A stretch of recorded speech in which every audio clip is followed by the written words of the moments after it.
being this thing that has destroyed Appalachia or parts of Maine. And that definitely is the case. Like it has wrought a great deal of pain on this country and on, the people who are addicted and sort of have found themselves in a bad situation. But it's not just the opioids. There's economic and political and family and trauma issues associated with addiction that are also causing these problems. And from saying like, hey, I did fentanyl once, or I had to do fentanyl once, and now I completely understand where these people are coming from, like it's just a little bit broad and it's a little stereotypical, and it reads a little bit like I did drugs once and now I get it, Well, thank you, Jason, for this reporting.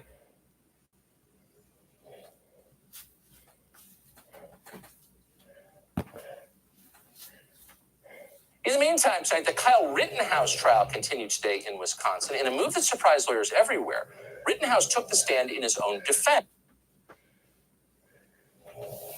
Actual economy and poison to the culture.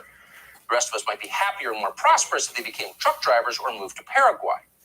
That's true, and on some level, everyone knows it's true. And because it is true, that's why these very same people spend so much time screaming about how essential they are, because it's so obvious.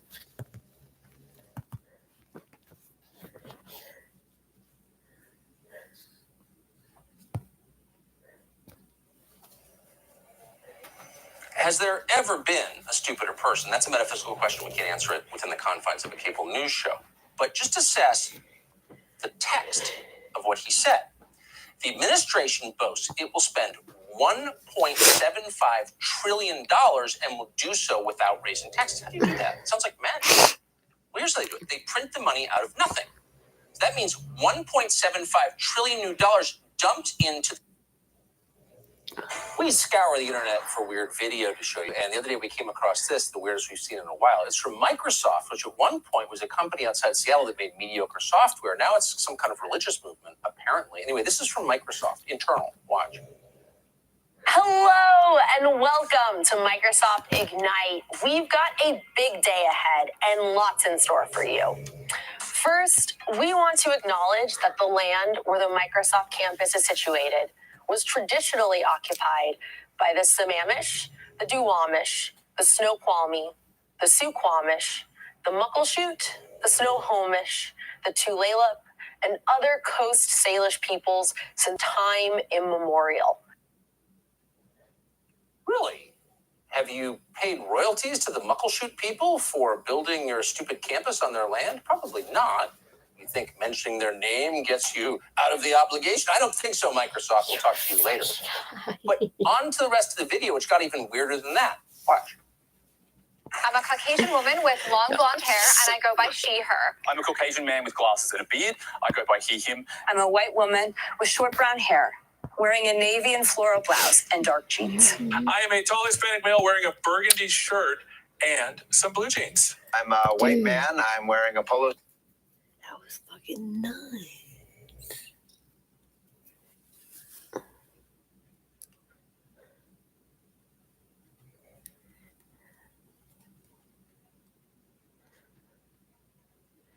That's crazy.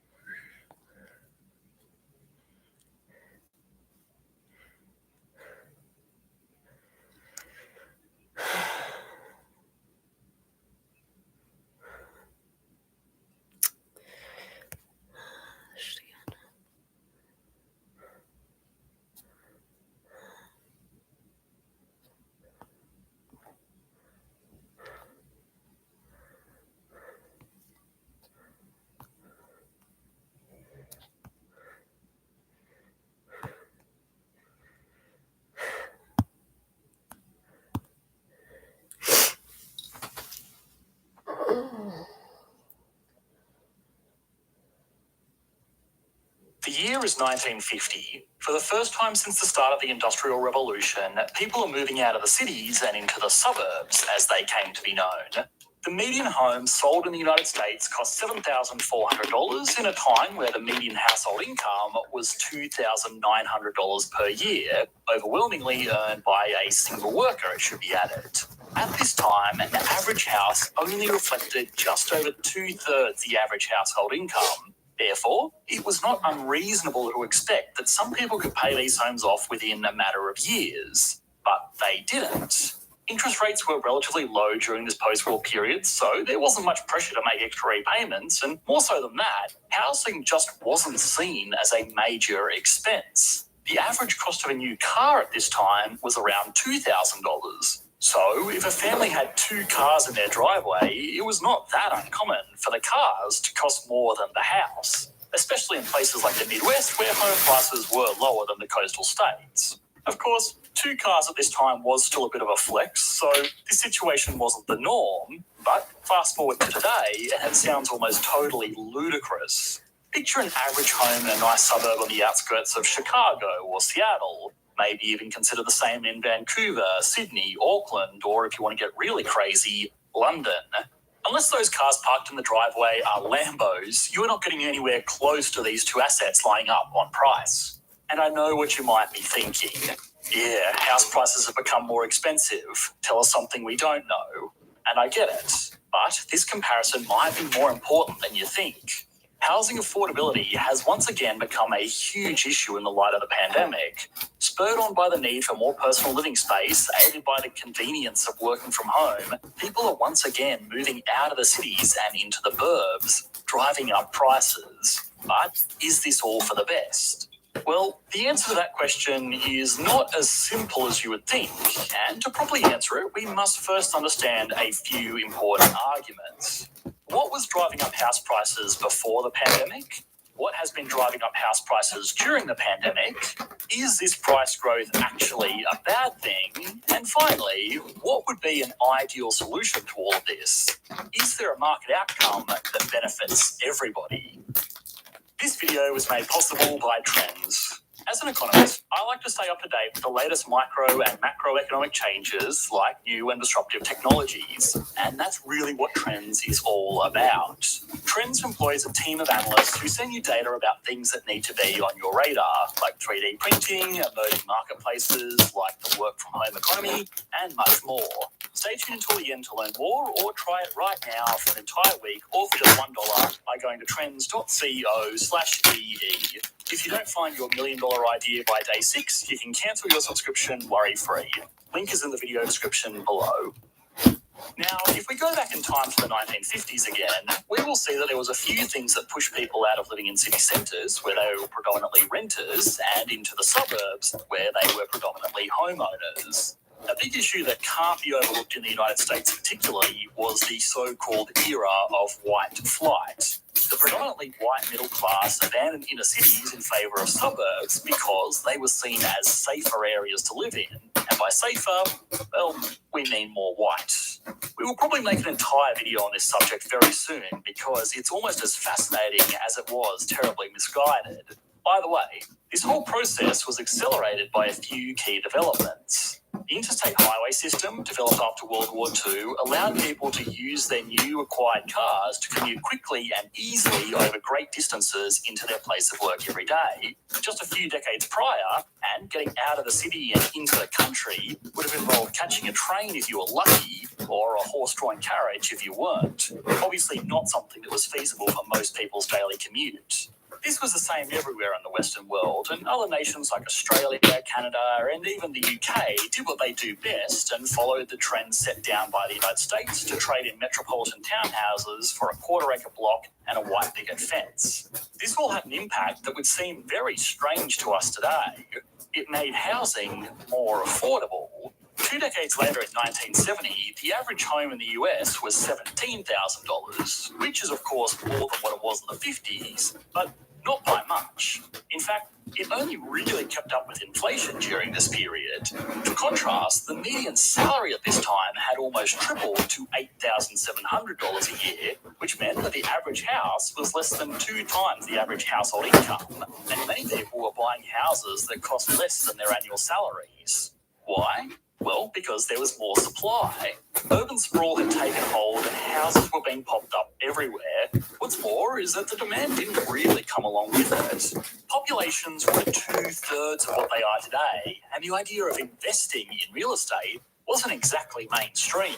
Cash rates were also as high as 13% during the 70s, which meant it was hard enough to maintain a mortgage on the home that you lived in, let alone a property to invest in.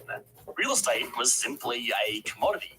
It was lumber, iron ore, orange juice, or rice. It was something that people needed. It was something that people valued, but still something that was expected to be available for a reasonable price. This all turned around, though, in the 1980s. This was when real estate started acting less like a commodity and more like an investment vehicle.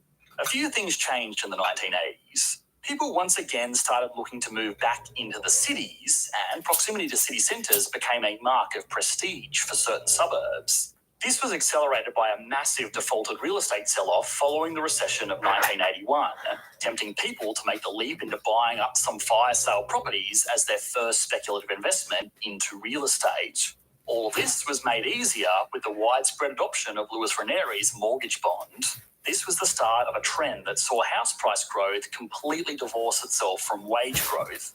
Fast forward 3 decades, and the median home value in the USA was more than 4 times the average salary. And this figure was taken from 2010, mind you, back when home prices were recovering from the subprime mortgage crisis. This was all sort of to be expected, though. It's simple supply and demand. People were demanding not only larger homes, but homes that were closer to city centres or other amenities. This restricted supply.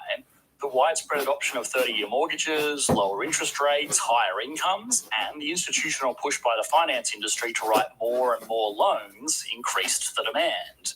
Bada bing, bada boom, if you will. Now, it was obviously a little bit more complicated than that, and we actually have already made an entire video on the supply-demand dynamic of real estate if you're interested in a more detailed analysis. But even still, was this actually for the best? Shelter is a pretty fundamental human right, and in an advanced economy, I'm sure most of us would expect that shelter is comfortable, adequate in size, and not in a totally unsuitable location. Skyrocketing prices are threatening to push this basic right outside the reach of most normal people in a lot of cities around the world.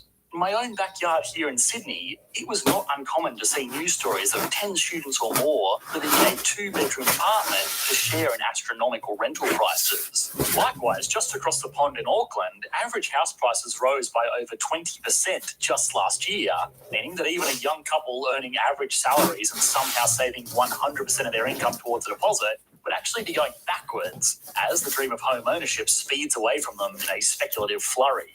This is particularly bizarre considering that this all came during a global pandemic. The 2 examples I gave of Sydney and Auckland, alongside other cities like Vancouver, Toronto, and to a lesser extent London, are particularly surprising considering their historic dependence on foreign dollars. Foreign direct investment has been a point of major contention in these city centres as cashed-up investors from abroad outcompete local residents in their respective housing markets. The thing is, though, this has obviously not been possible with the world in lockdown, certainly not to the same extent. Despite this, the property markets in these cities, and most major city centres in advanced nations for that matter around the world, have skyrocketed in recent months. Now, you may think we already know the reason why, but there is actually about 6 different factors at play here. The first is, of course, low interest rates. This makes borrowing more money easier, which gives people more monetary firepower to take to property sale negotiations, where they will normally be competing with people who are also able to borrow more money more easily. The second issue is somewhat the same as the first, which is that the largest stimulus measures in history have sent a wash of money into the economic system and disproportionately into the hands of wealthier people who will be able to use this extra money as a down payment on a house. This is not exclusive to the United States either. Here in Australia, a controversial move by the Australian government allowed citizens to access their superannuation retirement accounts, the equivalent of an American 401k, for up to 20,000 Australian dollars that otherwise would have been locked away until, well, retirement. These withdrawals were meant to be used by struggling households who lost their jobs through no fault of their own to survive through tough times, which is, you know what, fair enough. But it was also used by a lot of people to boost their deposit savings. Curiously enough, in the months following the rollout of this policy, The size of the average deposit needed for young Australians to purchase their first home increased by $20,000 in the major cities.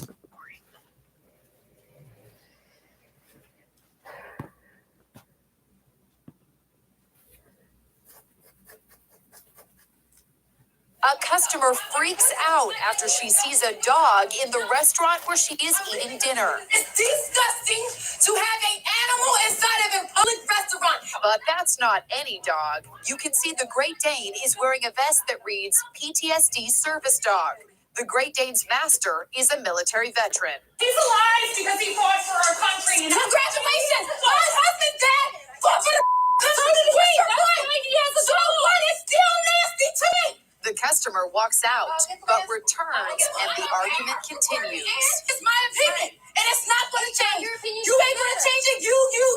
None of y'all going to change it. I think it's gross. My first reaction was making sure nobody got hurt. I spoke to the vet in the video, retired Master Sergeant Bill Austin, who served in Iraq and Afghanistan. He was at the Delaware seafood restaurant with his wife, Janet, and friends, and his service dog, JP. Were you shocked by her reaction? Yes. Yeah, we've never been screamed at like that. I mean, we've had people ask us questions or, comments about the dog because he's so big, but we've never had anybody get in our face and just scream at us. The angry customer, identified as Ciara Miller, told a local newspaper the video does not tell the whole story. She says she got upset because the dog's backside got way too close to her. She also says she was subjected to racial slurs. I'm leaving because the food is nasty and there's a dog. Now she says that she heard racial slurs. What do you say? Nobody said anything racial in nature. We had a mixed race party in there. It's disgusting to have an animal inside of a public restaurant. They're going somewhere else.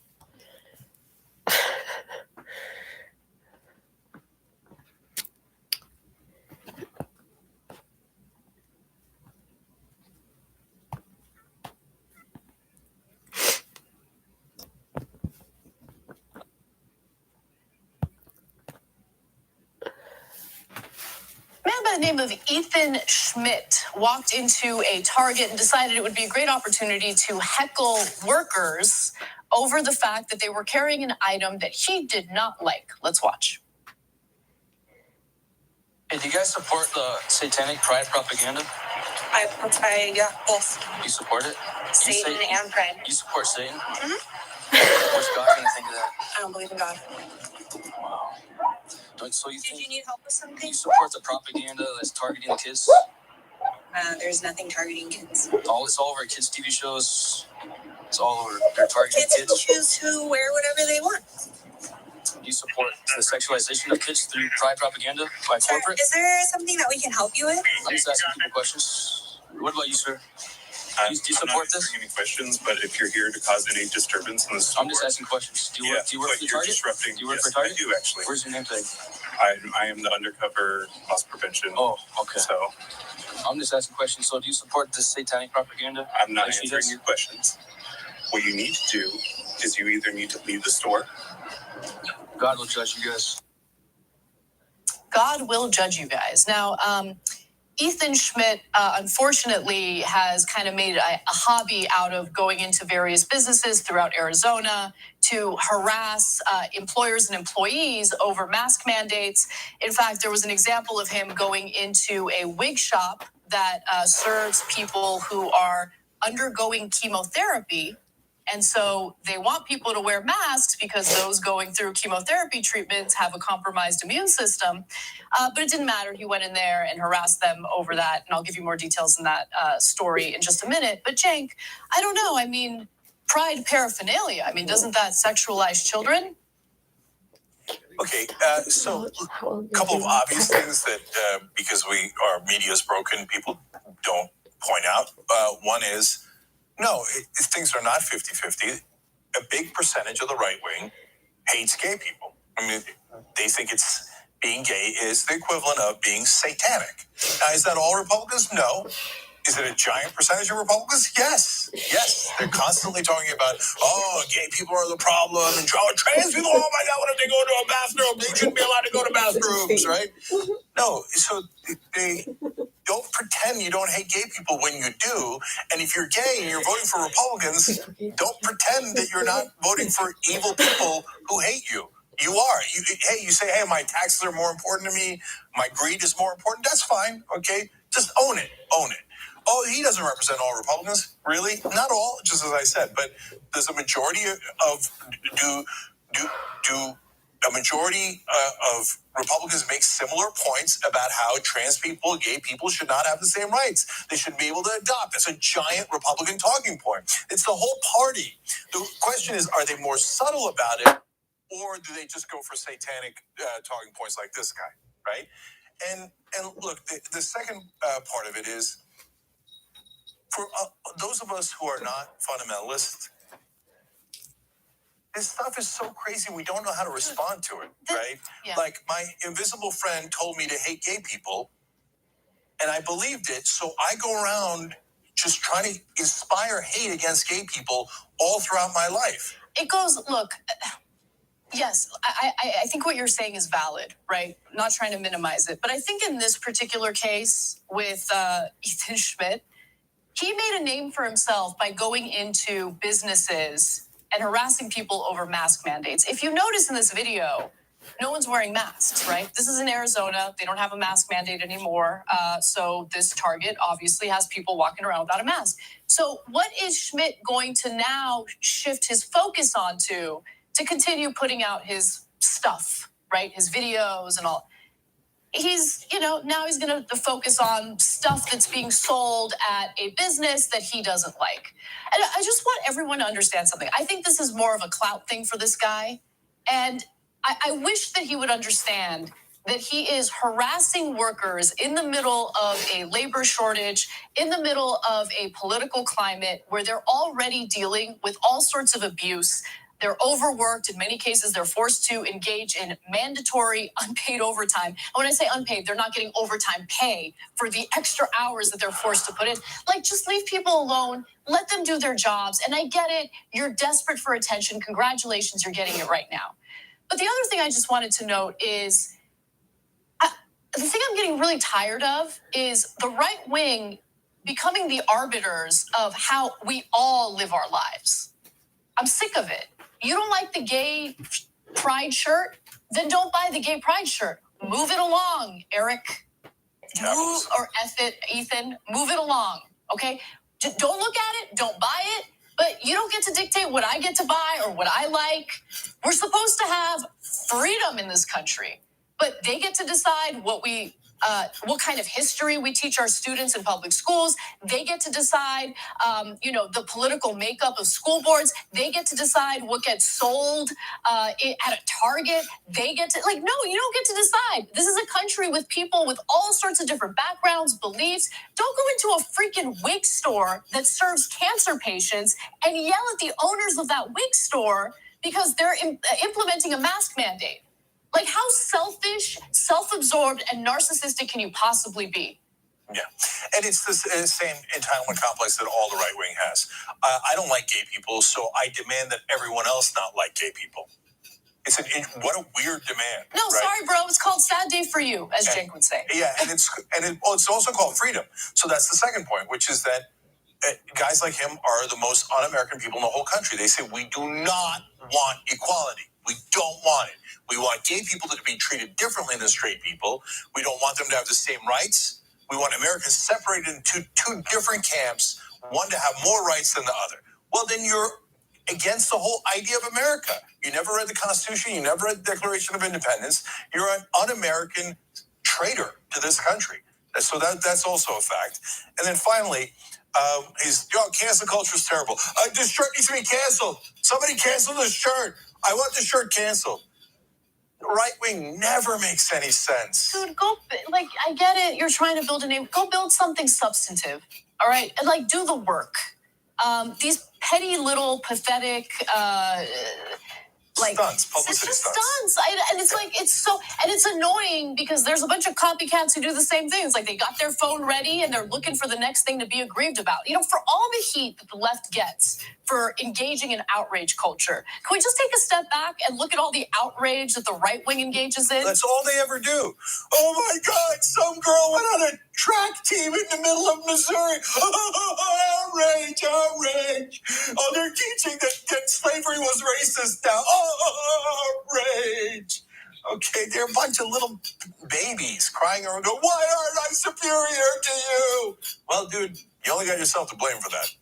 And this guy also chased Rashad, right? He's like, oh, and using the N-word. Get out of here, man. Total and utter loser. I don't like reptiles. I think it's weird that people like to have reptiles as pets. So I'm going to go into pet stores and I'm going to harass them for selling reptiles. That's what I'm going to do. How dare they? I don't like reptiles. So no one should be allowed to buy a reptile as a pet.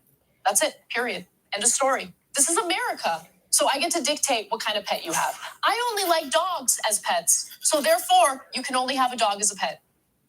That's it. America. If the left acted like the right acts, like I love that example. I'll give you another one. I don't like Chips Ahoy. I like other kinds of cookies. I don't like Chips Ahoy. Imagine if I go into like Target and say, "Why are you selling these Chips Ahoy?" Well, smash the Chips Ahoy. Get your head. I don't want anybody buying this Chips Ahoy. I'm entitled to make all the rules around here. These satanic chocolate chip cookies. They say that they're soft and chewy, but are they really?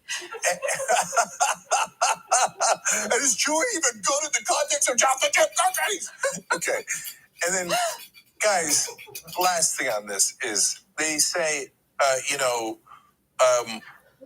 they're constantly offended, right? Like Chuck Schumer made the mildest speech, and they're like, oh, the Republican senators are so deeply wounded, right?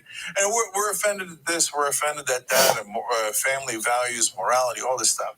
And then they say, oh, if you're gay, we think you're with Satan. We think you're so evil that you're going to burn in hell, and that, like, you should be treated as subhuman. But don't hurt our feelings. I just, by the way, love the employee there who's like, I don't believe in religion. Sorry. But are you in favor of pride and Satan? Yeah, sure. I'll take it. By the way, I can't help it. We have a little bit of time left. So why don't we go to one more video of this? Because he just wouldn't let it go and just continued his nonsense. So let's watch. Hey, ma'am, do you support this?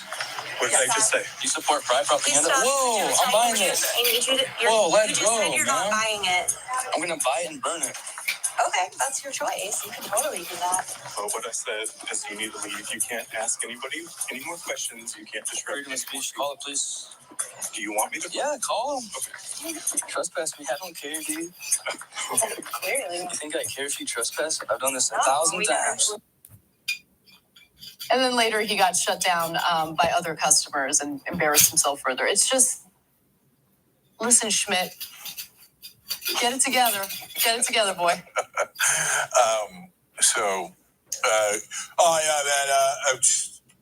hate cancel culture. I'm going to buy this shirt and burn it. And by the way, awesome. Great.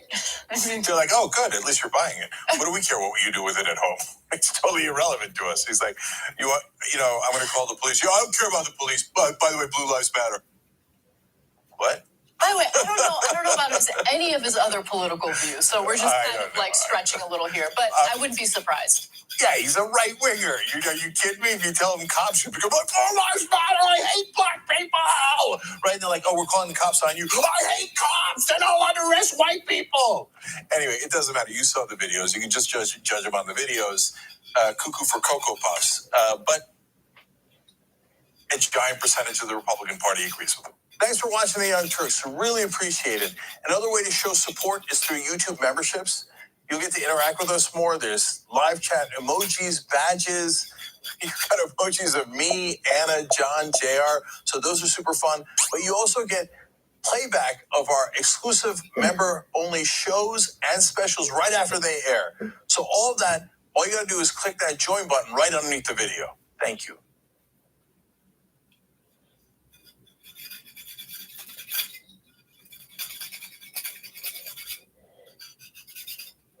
And Subway is in the soup now, where a new version of a lawsuit has accused it of deceiving the public in US about its tuna products. The lawsuit said lab testing shows they contain animal proteins such as chicken, pork, and cattle, and not the advertised 100% tuna. Subway said in a statement it will seek to dismiss the reckless and improper lawsuit. But Subway, as expected, has not taken charges very kindly. The chain said plaintiffs have filed in fact 3 meritless complaints, changing their theory and story every time, and it's high quality wild. Caught 100% tuna was regulated strictly in the US and around the world. Since the case began in January, Subway has run TV ads and launched a website defending its tuna. It also revamped its menu, but not its tuna, saying an upgrade was not needed. Original complaint claimed that Subway tuna salads, sandwiches, and wraps were bereft of tuna, while an amended complaint said they were not 100% sustainably caught skipjack and yellowfin.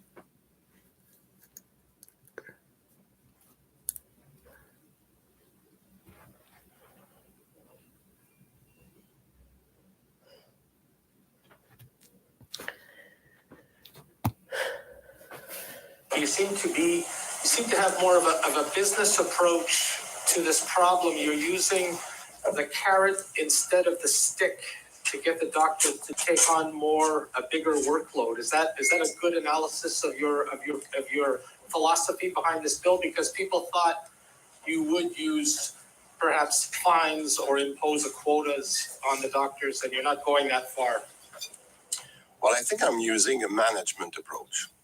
And the management, if you want to manage something, you need the data. You need the information on what you're managing. And unfortunately, on a local basis, I think the health system have been managed blindly for many years without the information that is necessary for good management. So instead of taking a punitive approach, I'm taking a management approach. But there's no guarantee. Other options have been attempted in the past. There's no guarantee this is going to solve the problem, and we still have 800,000 people waiting. But what's interesting is that I think if you look closely at the way this is designed, there's 2 ways, and I think that's the reason I'm interested to have the call this afternoon with FMOQ. They can wait until February and do nothing, which I doubt. I think they'll take the approach, let's start right now, because they were saying earlier on this year that they're willing to try this new approach. But now they know what is the deadline, that we can have the information, because now it will be legal to share that information with our local management. That's the first thing. Right now, I cannot do that, but I can manage it. So I think this is a very constructive approach, and that's the reason I've said that I'm offering them, what's the expression? La main tendue, how do we say that? You're extending your hand. Okay, so that's what I'm doing. Mr. Dubé, the Federation of GPs has said that, you're not offering more doctors here. You're trying to squeeze water out of a rock from what we already have. The FMOQ wants more doctors. Doctors have said they want more doctors. There's some 400 plus vacancies for residencies at GPs. They want you to incentivize more people to go into that field. How come you're not taking that approach here now? Well, because we have been trying to discuss that for years, that one side is saying we need more doctors, and the other side was saying you're not working hard enough. I'm just saying, let's prove it. Let's have the data on what we can negotiate a good agreement. And I need that data to understand in certain regions. On the island of Montreal, they're telling me they're too busy. They're working on many other things that they do in emergencies, in CLSC. Let's agree on those data. And when we have the data, we'll be able to find the right compromise. If I'm so willing to increase, as we did for les IPS, les infirmières spécialisées, we have said that we are willing to increase the number of EPS. We're willing to increase the way they can be served also at the pharmacy level. So I think we're willing to do a lot of things. And I'm just saying, but we need the data to agree on who's doing what and where, locally and regionally. And I know, you speak about this reservation or this booking system as though it's like your travel booking. Where's the best deal? Where's there an open spot? But, one of the things that doesn't address is the patient relationship with a doctor per se. It's one thing to see a doctor a couple times, but patients generally like to have that relationship that lasts years. How did that doesn't seem to address? We're and that's the reason I'm saying we're not changing that. We have right now 6.6 million of Quebecers that have an NOMI, that have a doctor. We don't want to change that. They already have a system of appointment in their private clinic or their GMF. We don't want to change that. We just want to say, I think you can take more for certain doctor. Let's agree on who that should be. And if we don't agree if we agree that you don't have the time, can we put that on the GMF? Because now you have new tools. You have these PS, you understand what I'm saying? And by the way, for the next few months, if we don't have enough of those people that can be orphans, okay, they will have access to a 36 hours deadline. And I think that's the way to go. And we've seen that with the vaccination. It worked.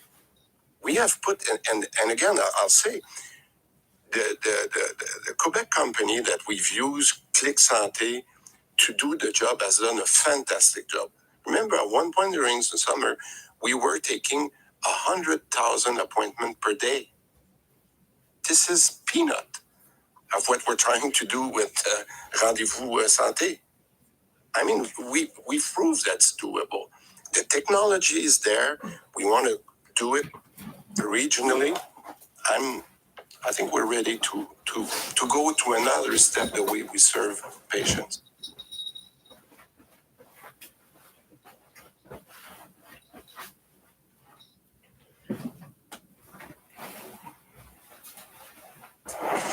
Good evening, I'm Andrew Chang. Adrian is away. Tonight, remembering the fallen.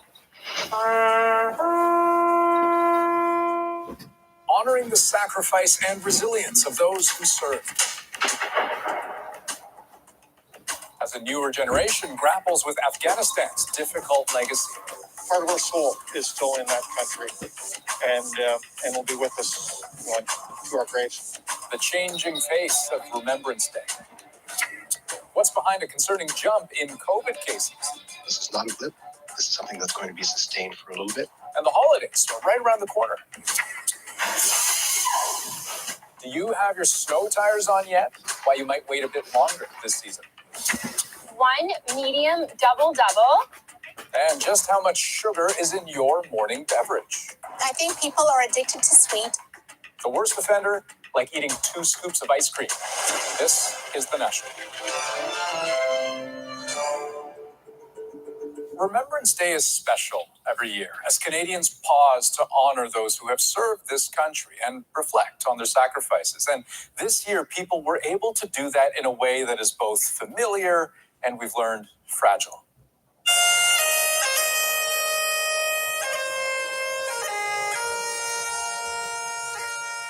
COVID canceled big crowds at ceremonies in 2020, including the one at Parliament Hill. But today, once again, people were welcomed back to remember the wars of the past and grapple with the legacy of one that, for many, still feels very present. Ashley Burke explains. These are the faces Canadians are used to seeing on Remembrance Day.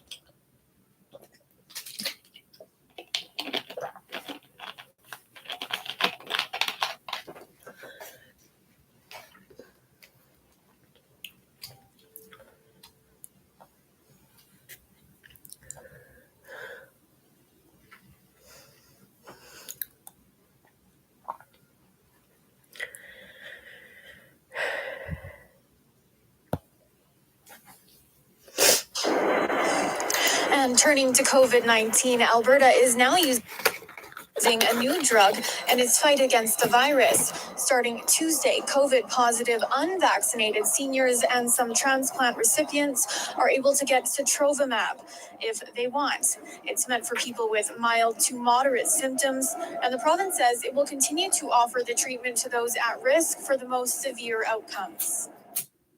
It is the first treatment to be offered to outpatients in Alberta. For maximum effectiveness, it must be administered within 5 days from when the symptoms begin. But let me stress that sotrovimab is not a replacement for COVID-19 vaccines. Albertans are still strongly encouraged to be vaccinated against the virus, as vaccines are the most effective method to prevent the serious outcomes from the disease. Meanwhile, the province continues to see a decline in COVID cases and hospitalizations. The province added 422 new cases Tuesday as it watched its test positivity rate slide down to 5.1%. That's a stark difference from September, when that number hovered above 11. 608 people are battling the virus in hospital, 128 of those in the ICU. 8 more deaths being reported over the past 24 hours, and 4 previously reported COVID deaths are being removed from the overall toll. 81.4% of eligible Albertans are now fully immunized.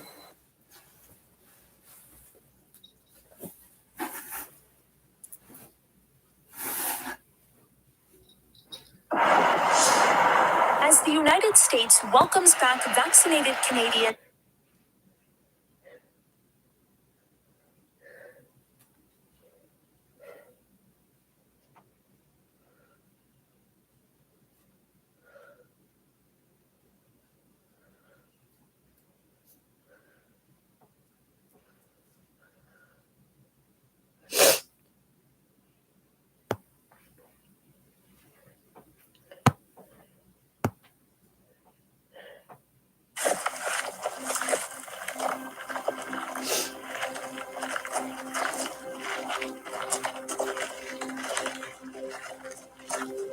For 3 months, we searched these hills looking for these kids.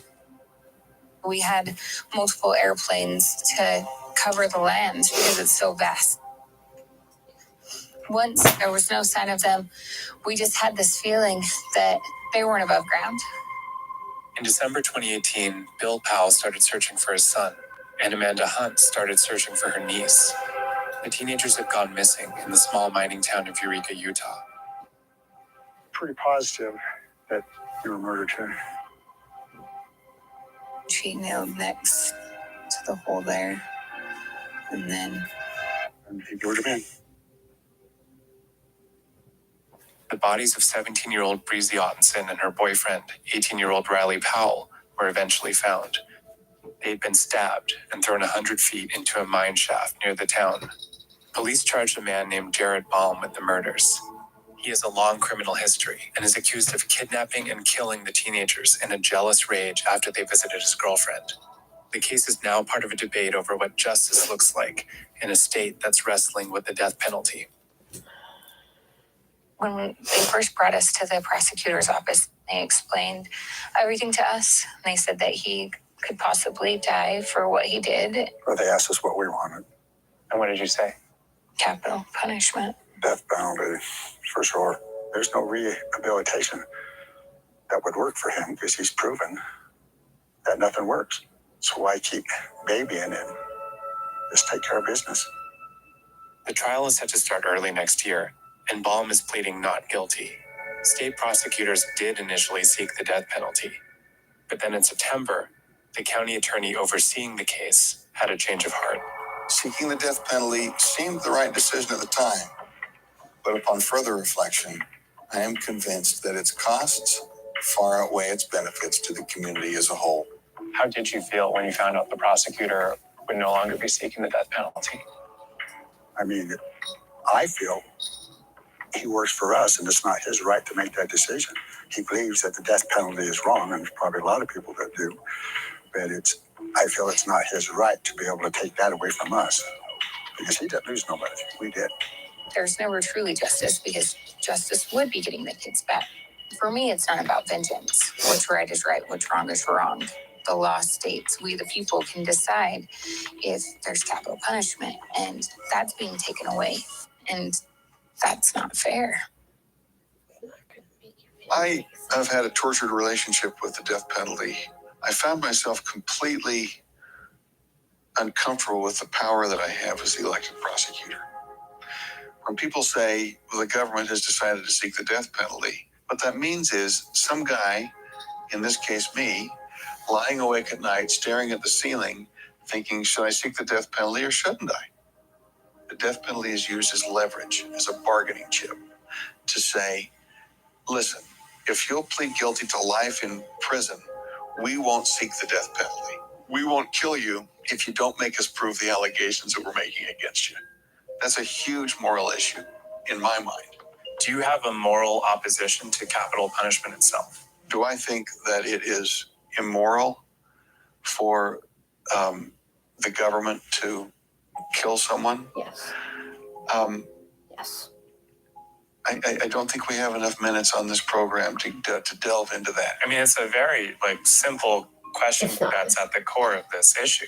Do you have a moral opposition to capital punishment? Yes. I believe that my stance as a pro-life person on the abortion issue aligns with my stance that I'm against the death penalty.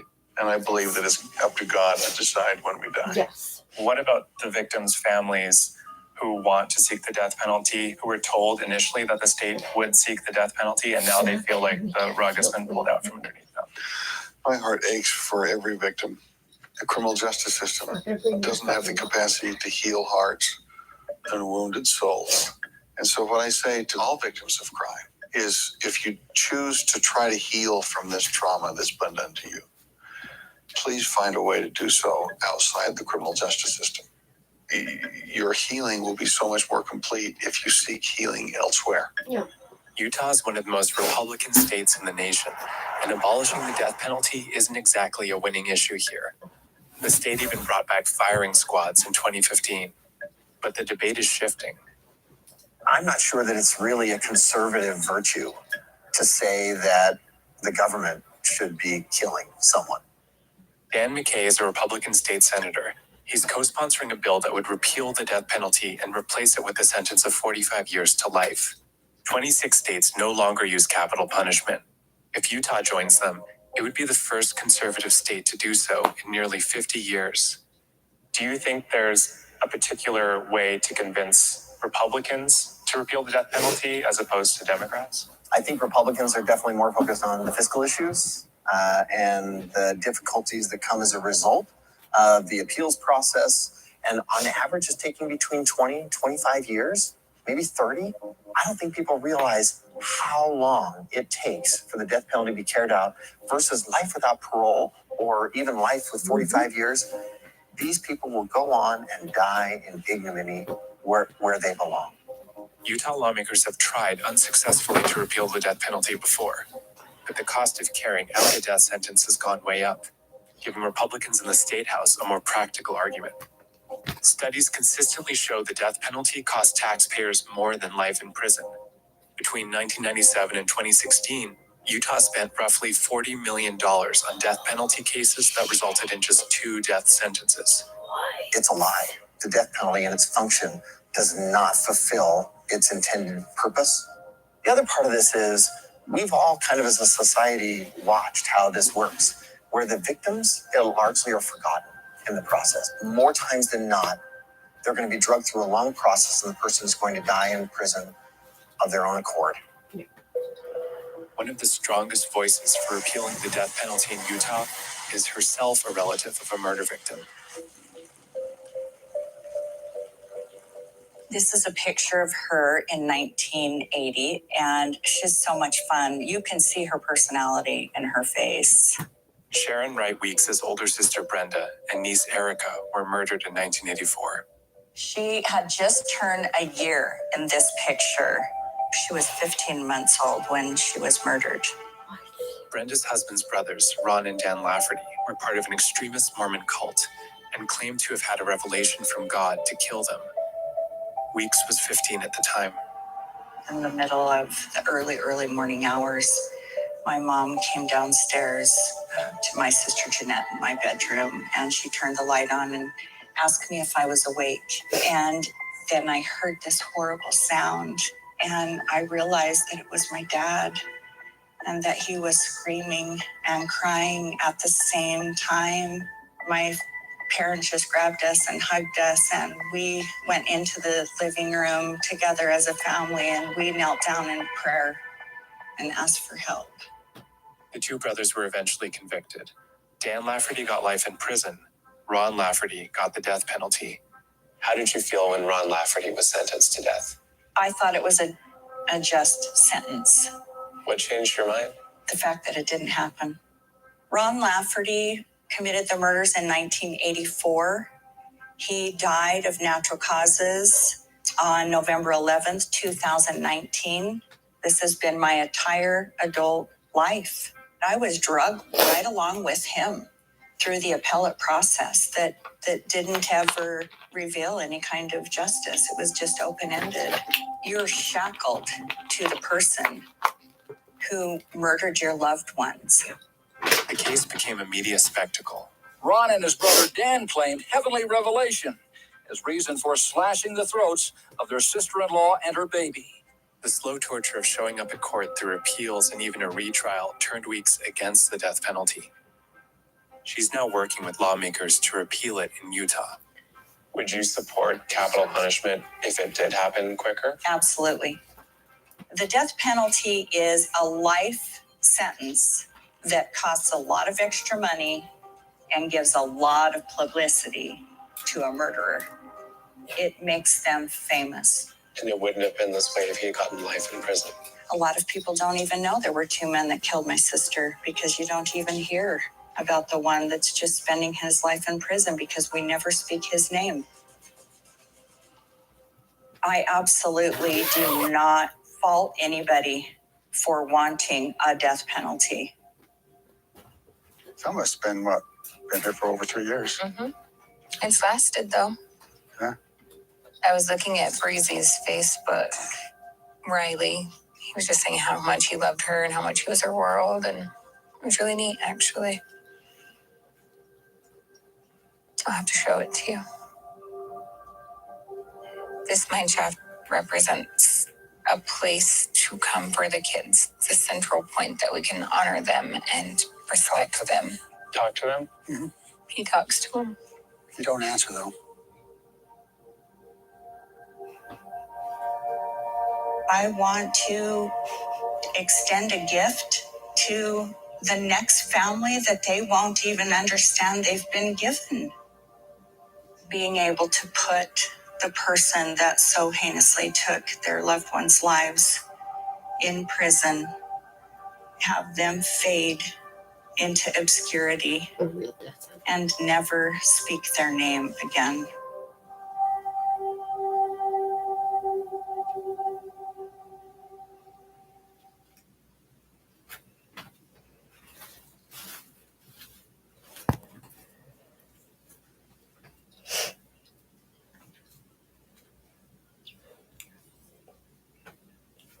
Guess it's easier to say when you haven't had a family member murdered, but I'm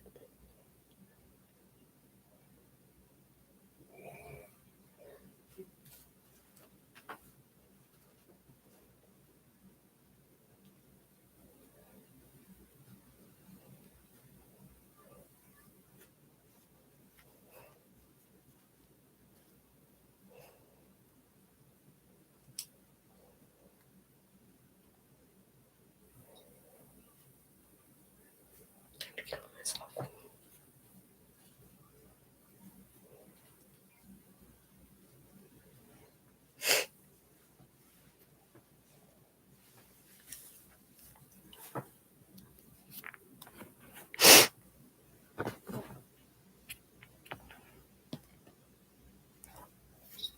This is something that has really bothered me, which is that, there are 13 Republicans who voted for the infrastructure bill. And I'm not saying I support the full thing, whatever. I'm sure there's provisions within there, etc. But Republicans, and specifically the Trump MAGA base, has turned this into some betrayal by these people. I should note, many of them were from the industrial Northeast, where the infrastructure bill has a 70% approval rating amongst Republicans. So many of these people were actually representing not only the will of their constituents on a broad base, the will of their base constituents, especially if you live in New Jersey. I was talking previously in a previous show about how popular the Amtrak New Jersey, New York tunnel is. Why? Because if you've taken it, it sucks, okay? So people who have experienced that are like, yeah, I actually would really like the government to fix that, and their representatives acted accordingly. Well, now we are seeing more and more that MAGA and Trump in particular are turning this as some grand betrayal by these Republicans. CNN had a piece where they interviewed a congressman on this. Let's take a listen. A decision of the leadership to whip against this? You know, I don't want to criticize my other. I just say, I wouldn't have done it. It shouldn't have been this toxic or this divisive. People should have been able to vote their conscience on it. Yeah, politically though, I mean, you're giving, they may argue, the Republicans may argue, you're giving the president a win when he's at a very low point. What do you say to that? But to vote against it because of that, I don't think that's right. Was it good for the district? Was it good for the country? To vote on something just because it hurts the president is not the right lens, I think, to see this through. So I just tried to do the right thing, and I think it's very popular in our district. So how would I go back home to say, hey, I know you all like it, it's good for the district, but it's going to hurt my opponent? That's not the right thing to do. See, maybe I'm crazy. That's actually pretty good rationale for voting for a bill. And, I've gone back and forth with some people on this. And increasingly, there is this idea here that, voting for this would be good for Joe Biden. First of all, I don't even think that's true. I don't think anybody at home gives a damn about this infrastructure bill. But number two, is the idea that any government spending under a Democrat is illegitimate, or that any vote for that is illegitimate? If so, congratulations, you just reinvented the Tea Party. I mean, okay, fine. But then be honest about what you are. You're just pure culture warriors at heart. And Trump in particular is doing this too. Let's put this up there on the screen. I mean, unloading on the 13 Republicans who voted for the infrastructure bill for the sole reason that they were giving Joe Biden a lift. I mean, that was the actual response as to why it was bad for these Republicans to vote for him.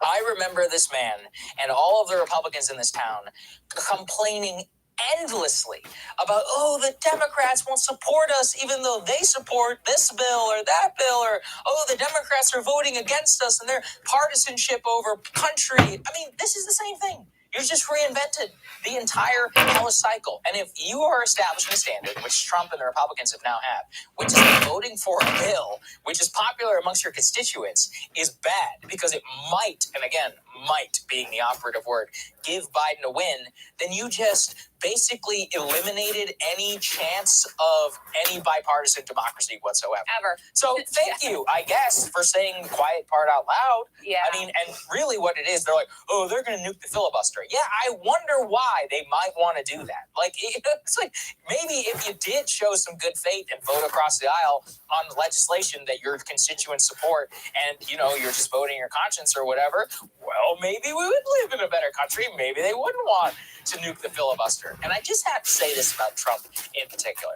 Put this on there, because I covered this at the time when I was a White House correspondent, which is he literally walked out of a meeting where Nancy Pelosi and Chuck Schumer offered him a $2 trillion infrastructure bill because they were investigating him about Ukraine-gate.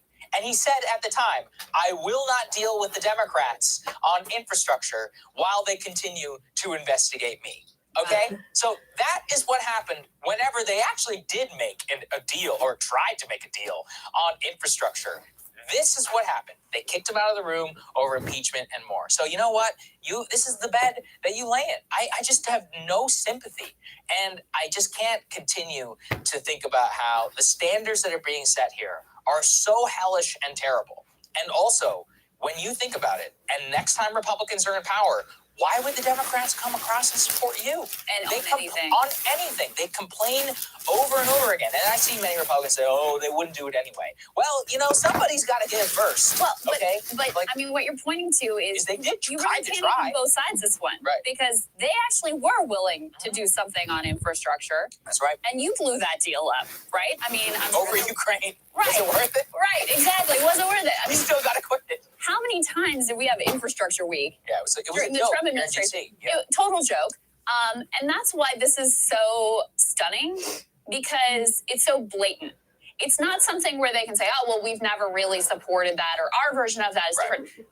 This infrastructure bill that was negotiated is really close to what Trump and the Republicans were negotiating. That's why covered a lot of the elements that were in the original Republican proposal exactly in 2017. that got brought over, and that's why in the Senate even more Republicans. It's like 17 Republicans voted for this thing, because it would just be so obviously blatantly hypocritical and just purely partisan to vote against something that 3 minutes ago, under a Republican president, you claim to be all for. So that's why this is so incredibly just blatant, sectarian, partisan politics. You literally supported this exact same thing under a Republican president. And now, not only are you not supposed to support it, but you're going to be like excommunicated from the party if you dare to vote in favor of the thing that all of your colleagues were for 3 minutes ago. And in fact, Jay Sherman has this report. This is really stunning. House GOP leadership is bracing for a movement to strip lawmakers who voted for infrastructure of their committee slots. He says much of the anger is at Representative John Katko, who voted early because he saw Banks and other Republicans on TV dumping all over the bill. So he sort of wanted to get his vote in, I guess, before it got too ugly out there. But this is insane. You're going to strip lawmakers of their committee slots because they voted for an infrastructure package that, again, your party claimed to support 3 minutes ago under a Republican president? It's really wild. Yeah, okay, so listen, Steve King or whatever, they lose their committee seat. Okay, the conference seems reasonable. But this, voting for a piece of legislation, you're going to move your committees? I mean, that is totally nuts. And think about the incentives that are being set here.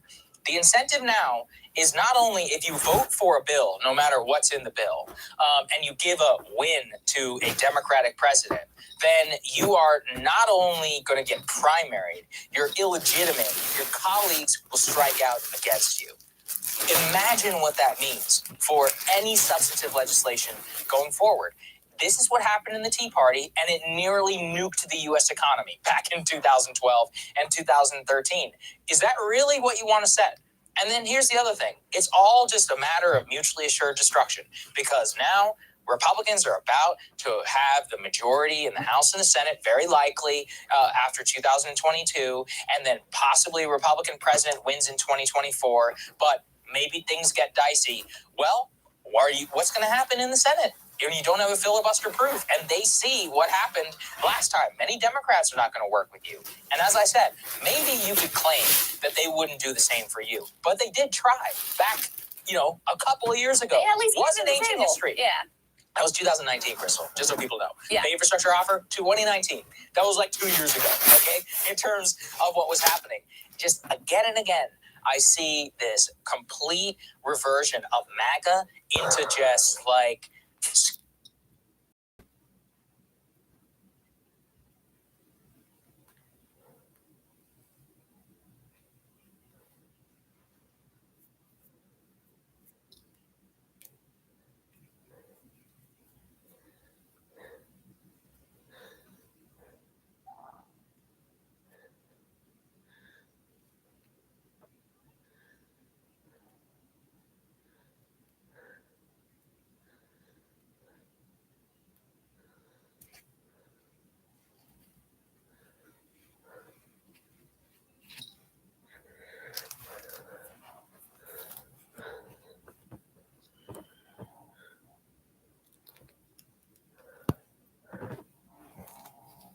All right, interesting shakeup. Speaking of MSNBC, we've randomly had actually very smooth transitions today. Yes. That was totally accidental. Nice.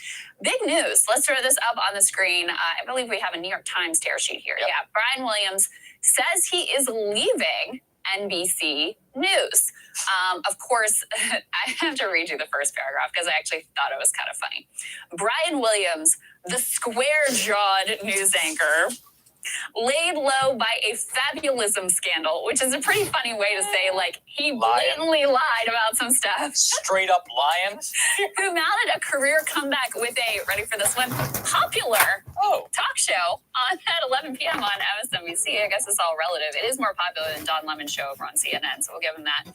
Announced on Tuesday he would step down from his program after a 5-year run and depart NBC News entirely at the end of the year. So Brian doesn't really say what he is planning on doing, but it doesn't sound like he plans to totally retire. He'll probably end up with a podcast or something. Yep. Following much reflection and after 28 years with the company, I've decided to leave NBC upon the completion of my current contract in December. I've been truly blessed. I've been allowed to spend almost half of my life with one company. NBC is part of me and always will be. That might be something you should be embarrassed about. Anyway, moving on. He revealed no immediate plans. He says this is the end of a chapter, beginning of another. There are many things I want to do, and I'll pop up again somewhere. New York Times also cites a person familiar with Mr. Williams' decision-making who said that the anchor would consider his options and hope to return to TV or another media platform soon. So, interesting development there. I have like a sort of direct Brian Williams connection here. Yeah. I was a sort of victim, although ultimately he did me the greatest favor, but at the time it's done. Ever been done in my life. But at the time it was hard to take. So as you guys know, I used to work at MSNBC. I was a host there, and ultimately my show got canceled, my contract terminated. Part of what happened in all of this is that was during the time period where Williams had gotten caught lying about the helicopter ride and a couple other things that ultimately came out. It was basically like, oh, this was something he kind of routinely did, just make up stories to portray himself as more brave and courageous and heroic than what was actually happening in the situation. So they had benched Brian from, he was hosting, I think, NBC Nightly News at that point. Gigantic contract, making millions and millions of dollars, and they have him on the sidelines. They're trying to figure out what the hell to do with this guy. So they bring in new president of NBC, Andy Lack. And Lack and Williams are old buddies. And effectively, my understanding is that a big part of why Lack was brought in was to effectively figure out what to do about their Brian Williams problems. So this is during 2015. Ratings at MSNBC are total trash. Everyone's bored with the Obama presidency. There's just a complete malaise. Nothing's really working. And so what Lack decides he's going to do is he's going to plug Brian Williams in to the daytime lineup whenever there's breaking news. So he would effectively supersede whatever programs were going on and started, do his anchorman thing whenever there was big breaking news. And the concept at the time was that we've gotten too progressive, too liberal over here. We want to go back to hard news. We want to be more like CNN hard news. We're going to lean on our NBC News personalities. So everybody during the daytime who had any opinion that was like remotely on the left basically got canned. Yeah. So this is the era when Ed Schultz is fired, when I'm fired, when, my whole show is canceled. Ronan Farrow, his show wasn't going all that way. Anyway, Joy Reid actually had her show pulled at that time. And she was kind of, on the sidelines there for quite a while. So there were a bunch of shakeups then, all because they didn't want it to be uncomfortable for Brian Williams when he came into breaking news if there was opinion going on around him. Which is funny now because, of course, in his 11 p.m. slot, he was all opinion. It was pure opinion. It turned out that, once Trump got elected in the Trump era, the people who were most willing to be the most ridiculous in their attacks against him, those were the ones that rated the most, whoever was most willing to be absurd on Russiagate, like Rachel Maddow, those were the shows that did the most. So anyway, in a weird sort of way, Brian Williams lying led to me getting fired by MSNBC. But again, best thing in the long run that ever happened to me. And, part of my journey to you today. The other big news at NBC that just came out as kind of a side note to this is, Rachel Maddow, this hasn't been talked about a lot, but she's stepping down from her nightly show. Very soon. Right. She's remaining at MSNBC. But they haven't even said exactly what she's going to do. It's more like sort of like periodic specials once a week or every other week than a nightly show, which is a huge blow to them. Because even though obviously what we think of her politics and the way that she lied, especially during Russiagate, she is the one person who routinely still she's the only person brings in an audience at all. The only person. Right. So the news that just came out related to that, it would put this Byron York's up on the screen tweet.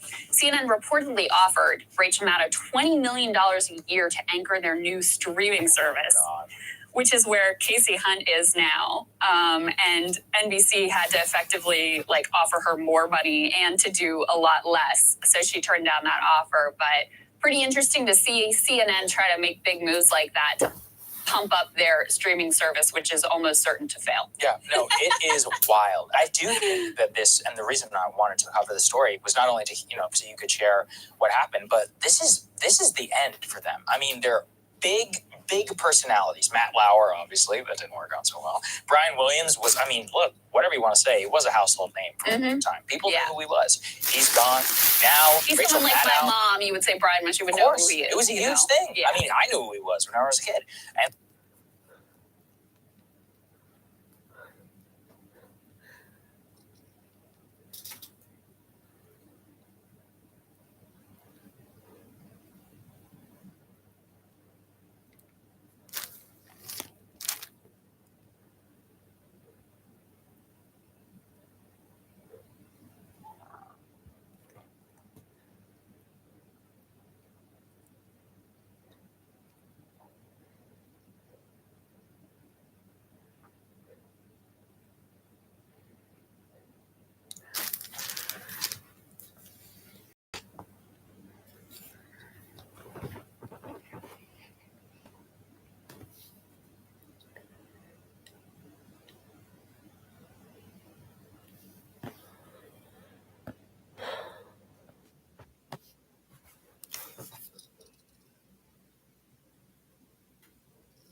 Washington, D.C., late 2019.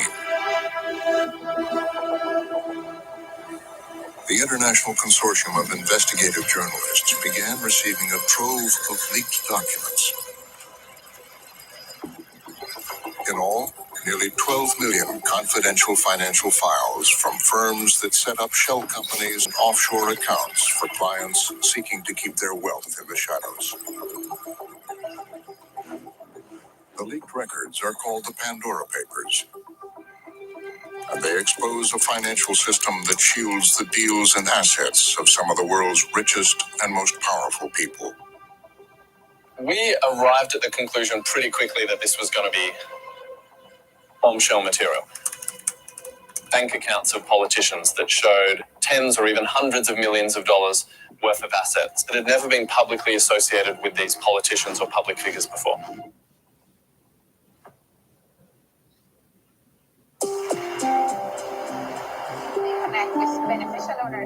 Over the past 2 years, journalists from 150 news organizations, including Frontline, have been examining the leaked documents. Emails, spreadsheets, contracts. Hi, I'm Zach Dubinsky. I'm based in Toronto, Canada. I'm from Bosnia. From Chile. I am based in Washington, D.C. In an online meeting, Frontline producers Evan Williams and James Oliver joined other journalists working on the story to discuss where the reporting was leading. Looking at it, there seems to be a lot of Russians. And there are a lot of Russians. There are a lot of people from the Putin's inner circle. That meeting is the starting gun. That sets hundreds of journalists off around the globe. Within 12 or 24 hours, you have reporters from the Philippines to Israel to Brazil who are announcing that they've found offshore secretive deals related to finance ministers or their transport minister or billionaires from their country. In the documents, the reporters were tracing how billions of dollars were being hidden from tax authorities, criminal investigators, creditors, and the public. Hey, Greg. Early on, we began talking to Greg Miller of the Washington Post about what he was finding. They're all kind of windows into bigger stories that you've been covering for a long time. And then you see, wow, there's more to that story than I was capable of seeing or understanding previously. And you have to build it out with material outside the files. Around this time, a report surfaced on a Russian investigative website about a woman named Svetlana Krivonogic. Обнаружилась интересная бизнес-вумен Светлана Кривоногих. Ей принадлежит около 3%. It was a story about a woman from St. Petersburg who had become mysteriously extremely wealthy. This very detailed account, they connected her to the Russian president, Vladimir Putin. Their story alleged that she had a secret relationship with Vladimir Putin and that they had, in fact, perhaps even had a child in or around 2003. Journalists from the ICIJ corroboration searched for the name Svetlana Krivonogic, and they found it. The files showed her listed as the beneficial owner of a company based in the British Virgin Islands. It was called Brockville Development. The documents surrounding that shell company indicate that it was created to hold property. And then it indicates that that property is located in Monaco. We traveled with Miller to Monaco to find out more. On the Mediterranean Sea, Monaco is a low-tax principality popular with wealthy people from around the world.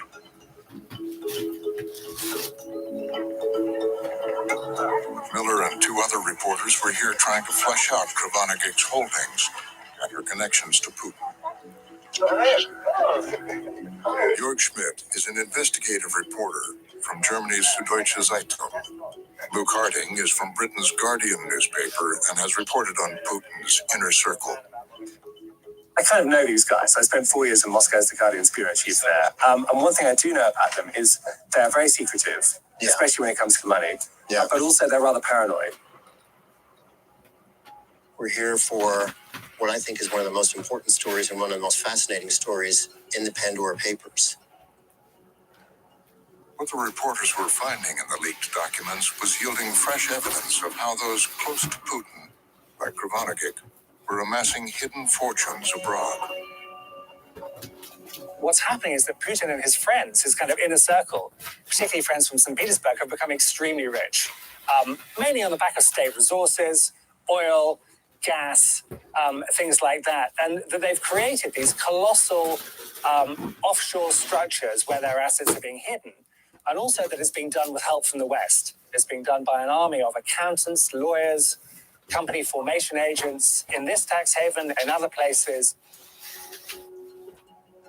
In the case of Krivonogic, a month after her child was born, the shell company Brockville was formed and later purchased an apartment here. Luke Harding trawled through the property records and found the address. Which showed that Svetlana, Putin's close friend, actually owned a rather nice flat in the marina just opposite us, which she had bought for 3.6 million euros in 2003, 5 months after she gave birth to Putin's alleged daughter. The journalists went to the apartment in the prestigious Monte Carlo Star complex. A woman who answered the door said no one named Svetlana Krivonogic lived there. Svetlana Krivonogic did not respond to repeated requests for comment. The investigative website Proact has estimated her assets in Russia alone are worth around $100 million. She was suddenly going a bit like Cinderella, from being a cleaner in a store to having the lifestyle of a princess, with properties in Moscow and St. Petersburg, where she's from, in Sochi on the Black Sea, a share in a bank closely associated with the Putin regime called Bank Rossiya, and I discovered a secret flat in Monaco. Nothing in the leaked documents directly linked Krovanikip to Putin. The Russian president has long faced claims that he has helped enrich his inner circle and used them to hide his own wealth, allegations he and the Kremlin deny. But in the trove of leaked files, there was something that tied Krovanikip and others close to Putin together. They all had used the same financial firm, Moores Rowland in Monaco.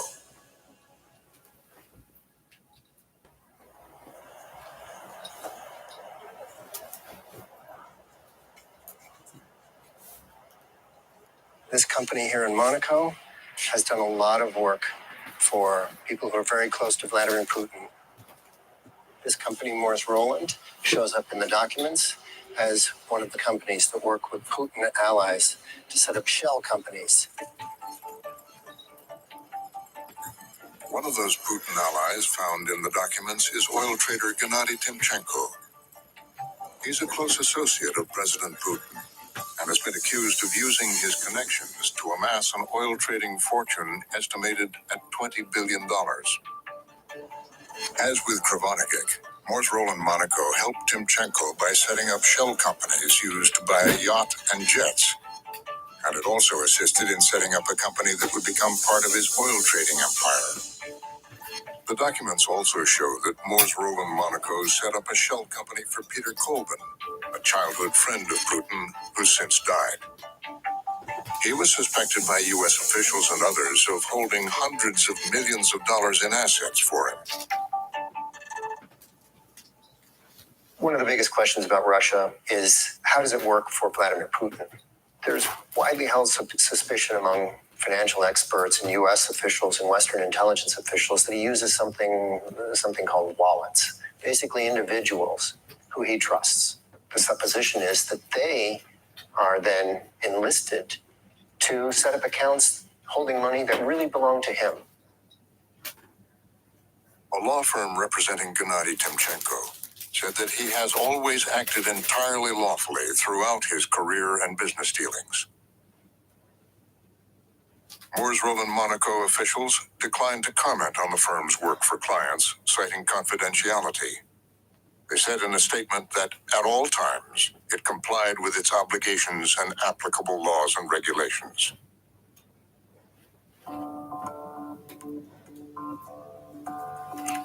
Unlike with Putin, in many cases, the leaked documents were leading directly to world leaders themselves. Yeah, lovely. Okay, there we go. With ICIJ reporter Will Fitzgibbon, we started examining these figures. Well, we're certainly seeing powerful people for various reasons. Maybe for tax purposes, maybe simply to hide the fact that they're multi-millionaires from their own citizens who often live in poverty. In all, there were more than 300 public officials around the world, and 14 cases involving current leaders of countries. Very quickly, we established a pattern, which was that hundreds and hundreds of politicians, from heads of state to ministers to diplomats, were active participants and beneficiaries of this offshore system. And I remember it dawning upon me quite suddenly, how on earth can we hope to reform the offshore system, as so many experts say needs to be done, if all of these politicians are benefiting from it? One leader was the owner of more than 30 shell companies. In this document, he is referred to only as you-know-who. This document shows 16 of the companies that he owned, all registered in offshore tax havens. The owner, Abdullah Al-Sharif Al-Hussein. The address listed, Ragadan Palace, Oman. He is the King of Jordan, who has championed government transparency. The King and Jordan have been an important American ally for a long, long time. Has more or less gone along with the United States on its adventures, good and bad, in the Middle East, a country that the United States has compensated to the tune of billions of dollars for its role. The leaked documents showed that while his country was undergoing increasing economic hardship, he was making secretive financial transactions using a network of offshore accounts. When somebody has that many shell companies, it raises a lot of questions right away. What are they for? How is he using them? That's where the hunt begins. One of the companies was called Nabisco Holdings. Nabisco was listed in the Pandora Papers as a company belonging to the king, but it didn't have any extra information. What we were able to do, though, was to obtain land records from Los Angeles and confirm that a company with that same name was the owner of a $33.3 million luxury mansion overlooking the ocean in Malibu. And then we realized actually that there were two neighboring houses right next door also owned by the King of Jordan through different shell companies. Based on the documents, the companies tied to the king spent nearly $70 million on these homes.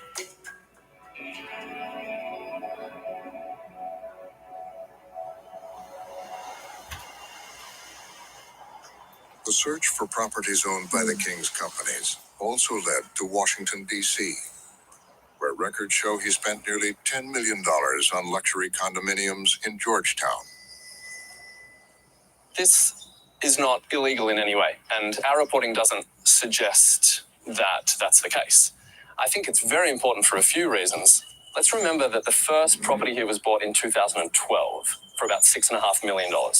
That's the same year in Jordan that thousands of people had poured onto the streets to complain about poverty and corruption, because it puts into sharp relief the contrast between million-dollar luxury here and the reality of average Jordanians who live under this king. And the king's holdings stretched even farther.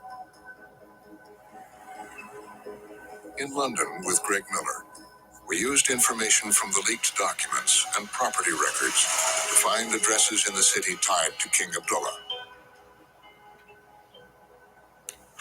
So that lines up with where we are here. A £2 million property purchased by Cunavere Enterprises, aka the King of Jordan.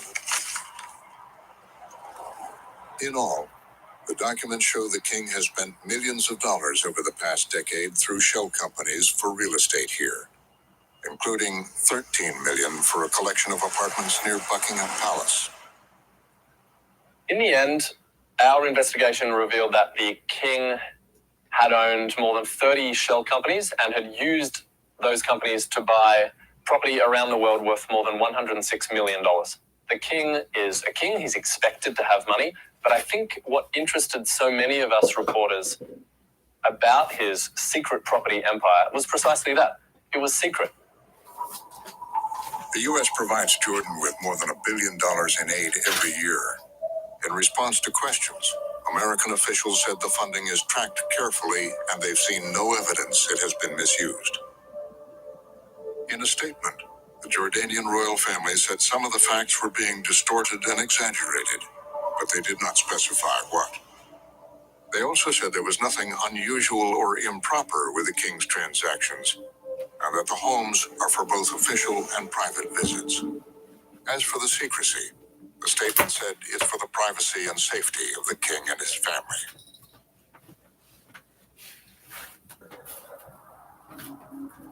Thank you for joining, everyone. Good to see you all here.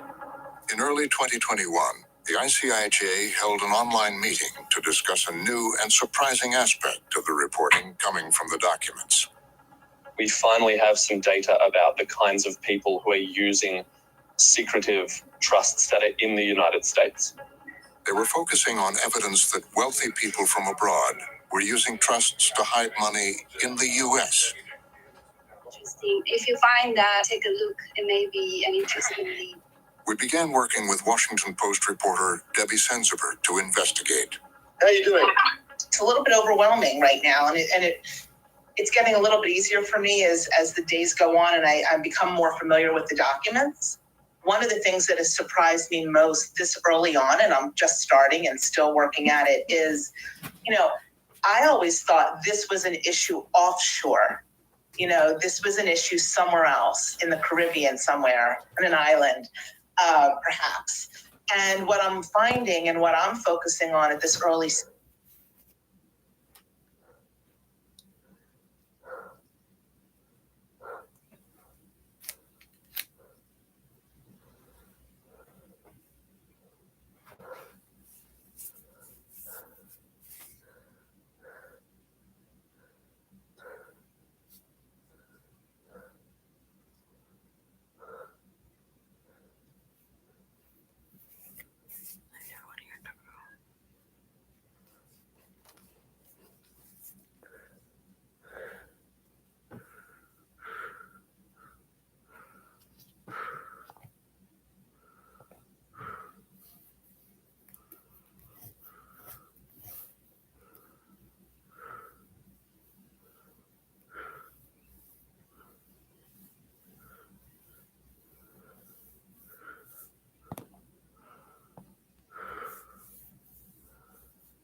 This is Susan. Susan loves to bike.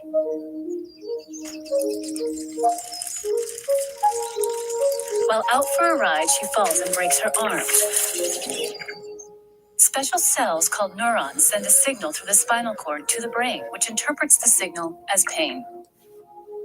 Susan understands the pain means she needs to go to the hospital, and her body is equipped for survival, helping her not to panic so she can seek help. Many of her neurons are covered in proteins called opioid receptors. These receptors act like a brake to slow down the neuron's ability to send pain signals.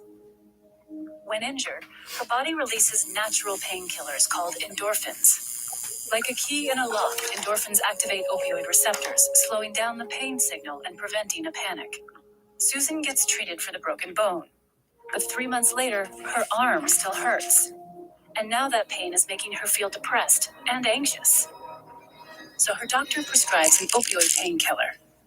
There are many different opioids, but they all share a chemical similarity to our own endorphins. This allows them to bind to the same opioid receptors and stop pain signals. But that's not all they do. Deep inside Susan's brain is a region called the ventral tegmental area, or VTA for short. The VTA is full of neurons that produce a chemical called dopamine.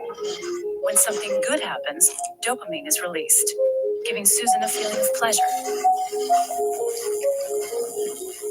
This helps teach her brain to keep seeking out good things. To keep dopamine neurons in check, inhibitory neurons keep the brakes on until something good comes along. Just like the pain neuron, these neurons are covered in opioid receptors. When Susan takes the painkiller prescribed by her doctor, the opioid receptors turn off the inhibitory neurons and release the brake on the dopamine neurons. The rush of dopamine temporarily eliminates Susan's depression and anxiety, and she feels relief, calmness, and even euphoria. As Susan continues to take the painkillers, her brain responds by trying to regain its balance. Her inhibitory neurons work extra hard, even when the opioid receptors are activated, and it becomes harder and harder for her dopamine neurons to release dopamine. Susan finds that she needs to increase her dose of painkillers in order to feel comfortable. This is called tolerance. Eventually, Susan's pills run out. Inhibitory neurons that have been working overtime are let loose, clamping down on those dopamine neurons and shutting them off almost completely. Now, not only is Susan in pain, but the depression and anxiety come back. On top of that, Susan feels ravaged by an inescapable physical sickness far worse than any flu. Susan's body is going through withdrawal. Most people who take opioids for a long time tend to experience some withdrawal, but they can still stop taking the pills and return to normal. But for people like Susan, it's not so easy. Her genetics and the environment she grew up in put her at a higher risk for addiction. Her withdrawal symptoms aren't just unpleasant, they're unbearable. Susan thinks the only way to feel normal is to find more opioids. And this is how the cycle of opioid addiction emerges, driven by a brain trying to regain its balance. But there is hope for Susan. Though the road to recovery can be challenging and there may be setbacks, treatment can retrain Susan's brain. With the help of medication and therapy, Susan finds pleasure in her life once again.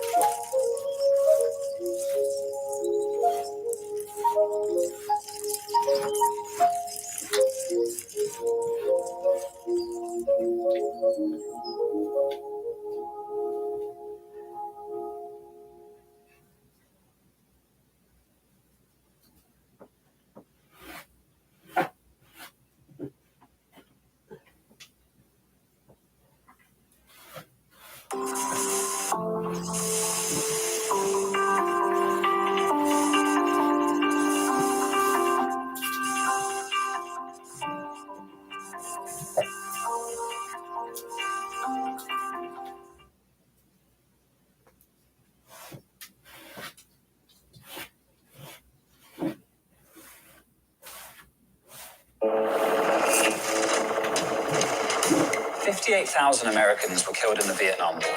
In 2018 alone, over 67,000 were killed by drug overdoses. In 2017, it was over 70,000. In 2016, over 63,000.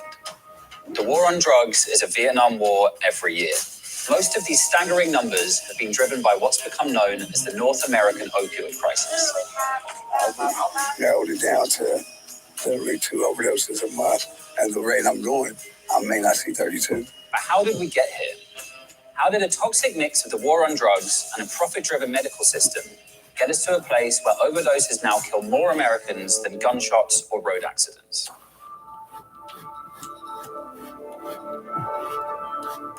America has had a heroin problem for decades, but around 2010, something changed, shifting it from a national problem to an epidemic. Opiates have always been used for pain relief, and fair enough. No one wants to go through an operation without morphine. But because they're potentially addictive, traditionally these drugs were tightly controlled. Doctors would keep a close eye to make sure their patients weren't becoming dependent. But then, in the 1990s, researchers at a pharmaceutical company spotted an opportunity. They began pushing the idea that opioid pain medication was actually much less addictive than previously thought. And why were these companies so desperate to convince doctors that they could prescribe far more powerful opioid medications? Because there were billions and billions of dollars to be made. Pharmaceutical companies began sending sales reps across the US and Canada, aggressively marketing much stronger opioid pain medication to doctors. The market leaders in this, though by no means the only ones at it, were Purdue Pharma, pushing their shiny new pill, OxyContin. So I used to call on a doctor in this corner suite right here. And so I started calling on him on a frequent basis and talking to him about OxyContin. He started writing OxyContin. They were wildly successful. Between 1997 and 2002, prescriptions for OxyContin increased from 670,000 to 6.2 million. Playing football, I had an awesome year. And the game before the playoffs, I tore my knee. I just had a fucking doctor that wanted to give me all these pills. I kept going back to the dude and he was giving me, whatever. Said these 5s aren't working right. I need something stronger. So he gives me 7.5s and some Dilaudid. By the time opioid prescribing peaked in 2012, 255 million prescriptions were written. In over 10% of US counties, enough opioid prescriptions were written for every single citizen to have one. But there was a problem. If you hand out hundreds of millions of opioid pills, a lot of people are going to get addicted. Since its very beginning, the drug war has been targeted at ethnic minorities and the poor. But now, with opioid prescribing, millions of people were getting addicted in white suburban neighborhoods. I'm 39. I grew up in Quincy, and people I used to play sports with, and some people I used to hang out with. A lot of them, started on the OxyContin or the Percocet, and ended up becoming heroin addicts. And I've lost track now, but it's over 25 people that are no longer with us. They're deceased. And it wasn't just people that were coming from tough backgrounds. It was people that had good families, and they played sports, and they hung out with good people, and now are dead. Back in 2010, authorities began cracking down on doctors in Florida who'd been overprescribing opioids. So, millions of people who become dependent on these medicines were suddenly cut off by their doctors. And this is where the true opioid crisis really begins. The greatest myth of the opioid epidemic is that the whole thing was caused by overprescribing. But it's not a true crisis until you add the war on drugs. Those addicted patients didn't just stop needing the drugs because their prescriptions ran out. So millions of them turned to the black market and started buying heroin. Inevitably, some of those users started dying. This is the point on the graph where heroin deaths begin to climb. Now, if there'd been suitable treatment options available, this crisis might have been averted, or at least eased. Unfortunately, authorities in both the US and Canada chose to deal with it the same way they've tried to deal with drug addiction for a century, as a war. There's really two ways that people try to deal with opioid addiction. One is to try to basically get people to a point where they are completely abstinent of any kind of opioid in their body. The problem with abstinence-only treatment is that it doesn't really deal with the biology of addiction. The fact that people's brain changes after they've been using opioids for long amounts of time. And so even if people have all the right motivations and desires to change, they would still have to deal with this biological change in their body.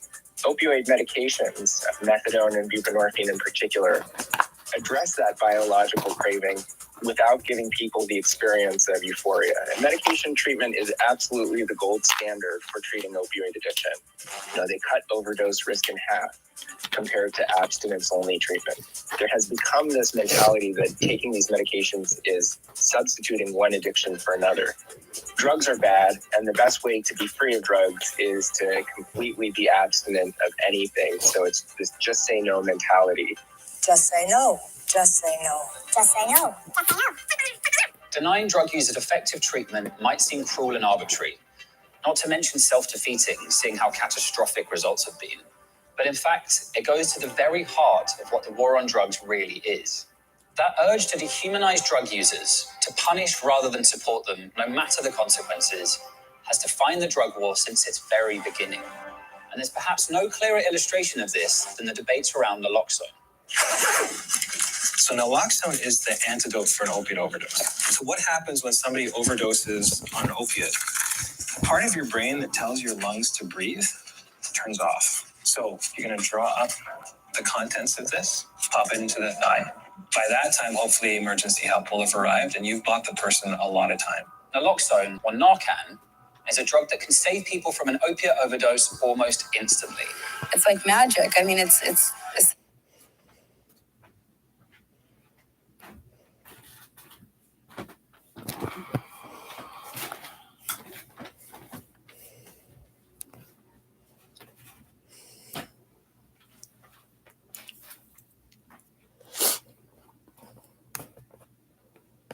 Oh, man.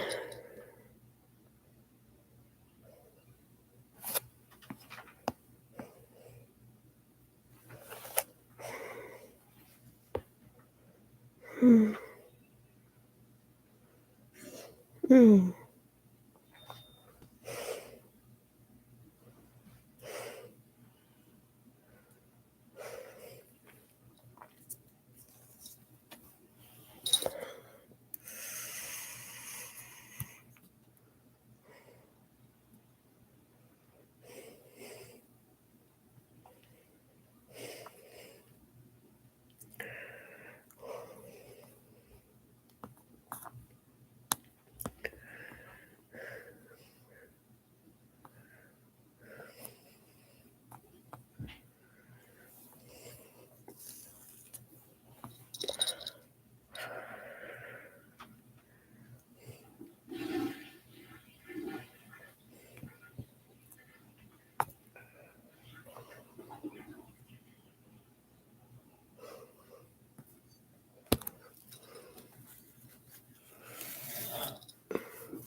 1922.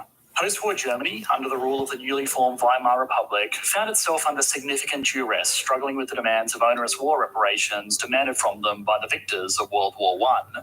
This, combined with domestic stimulus efforts to rebuild a post-war nation, combined with hits to productive capacity like the French occupation of the nation's most powerful industrial centres, gave the government little option but to print more money in an attempt to get their economy working in any capacity. This reckless printing, combined with equally reckless borrowing and the reduction in productive capacity of the nation, saw the value of the German papier mark tank to the point where banknotes were better used as fuel to heat households rather than units of exchange. Hungary, 1945. A nation devastated by the fallout of the Second World War, over half of the nation's factories and businesses had been destroyed, massively reducing their potential to provide a stable standard of living to their people. The government had no choice but to direct more and more money through private banks to issue loans to businesses to rebuild from the ground up. Literally. This reckless money creation, combined with equally reckless borrowing and the reduction in the productive capacity of the nation, saw the value of the Hungarian pengo tank to the point where prices were doubling in the nation every 15 hours. Yugoslavia, 1992. The breakdown of the Soviet Union and an ongoing conflict in Croatia and Bosnia, industrial capacity is reduced and this slowdown of output is accelerated by a trade embargo placed on the country by the United Nations. To combat this, the government turned on the money printers and made borrowing a lot easier. You might be able to guess what came next. Zimbabwe, 2007. A poorly thought out set of policies saw a mass exodus of capital from the nation, driving down the exchange rate of their dollar. This made importing farming supplies like fertilizer and farm equipment very expensive, which in turn crippled the output of the nation. This, combined with the now infamous Land Reform Act, gave the government little options but to try and print their way out of trouble to no avail. North Korea, 2009. Farming output was hit by sanctions and a poor year for weather. Money printing, hyperinflation. Venezuela, 2016. Ongoing political instability combined with international sanctions gave the government no choice but to print money in an attempt to maintain generous living standards. This reckless money creation, combined with the massive reduction in output, hyperinflation. In all of these examples, which are just a selection from the last century, there are a few very noticeable common trends. Some kind of destabilising event, be it a war or a natural disaster or a piece of policy that leads to a sharp decline in productive capacity, which is corrected with stimulus measures funded by the printing of money. Unfortunately, almost all of these examples result in some form of failed state. Economic downturns are unfortunate realities, but they are to be expected. Market crashes might sting a few investors and push average people's retirements back a few years, but for those with the time horizon and fortitude of spirit to hold on to a broad portfolio of assets, everything normally ends up just fine. But hyperinflation is different. Almost no economies recover from this diagnosis without some type of massive regime change or the total abandonment of sovereign currency, neither of which are particularly appealing options. Hyperinflation is game over. The United States of America, 2020. The fallout of the coronavirus has hit the nation particularly hard. Over 30 million people have been infected and 500,000 have tragically passed away. While the human cost of this ordeal has obviously been the most devastating, the pandemic has had an undeniable impact on the economy. Millions are still out of work through no fault of their own. Many small, medium, and even large corporations have been forced to close permanently. Once stable industries like tourism, hospitality, in-person retail, and entertainment have been all but eliminated. And despite hope on the horizon for things getting back to normal, these sorts of industries are not going to be back at full capacity for a very long time. In an attempt to combat this massive drop